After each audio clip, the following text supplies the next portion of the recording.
Hello everyone, I'm Michael with Royal Gold and Royal Grown Radio, and I'm here to give you a couple golden insights. We're just gonna quick pull out any little weeds and seeds and things we see in here that are contaminants and get some crown jewels on here to get these dahlias an early start. This is just an everyday kitchen scale you can get anywhere, Bed Bath & Beyond, etc. We're gonna tear out our scoop and we can scoop or pour. I'm just gonna pour. 1.5 cup scoop is about a half a pound. So we're gonna need 5 of these spread equally across the bed. I wouldn't recommend taking the scale back in the kitchen. So we got this spread out as evenly as possible, but we're just gonna kind of rake it in loosely.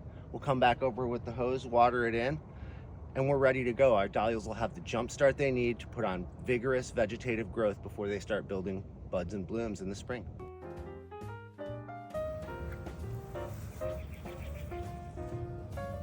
Thanks for checking us out on Golden Insights.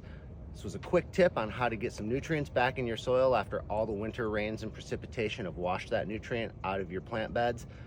Give them a great start on the coming spring. Thanks again.